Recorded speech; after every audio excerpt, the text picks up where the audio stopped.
দিন দিন যেন আমাদের গ্রামের দুর্ঘটনা বেড়েই চলেছে। কিছুদিন আগে একটা মানুষ মাছ ধরতে গিয়ে কারেন্টের তারে শর্ট খেয়ে মারা যায়। গতকালকে আবারও একজন মাঠে গিয়ে মারা যায়। এই ভিডিওর মাধ্যমে আমাদের গ্রামের মানুষকে সতর্ক করার চেষ্টা করছি।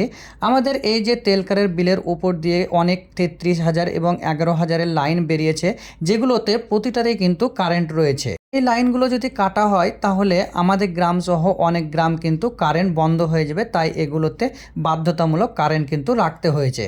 আপনি এই শব্দ শুনেই বুঝতে পারবেন যে কি ভয়ানক পরিস্থিতির মাধ্যমে কারেন্টগুলো কিন্তু তারের মধ্যে পাস হচ্ছে এবং প্রতিটা তার কিন্তু একেবারে নিচে রয়েছে, মনে হচ্ছে যেন জলে ঠেকে যাবে।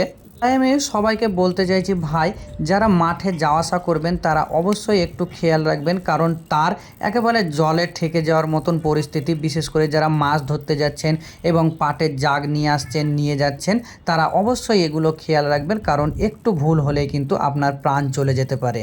বিশেষ করে এই যে লাইনটা দেখছেন, এটা 11,000, যেটা আমাদের গ্রামে প্রবেশ করেছে পেখার উপর দিয়ে। এছাড়াও আমাদের পার্শ্ববর্তীতে রয়েছে 33,000-এর লাইন। খুবই সাবধানে যাওয়া আসা করবেন, কারণ একটু ভুল হলেই কিন্তু আপনার প্রাণ চলে যেতে পারে।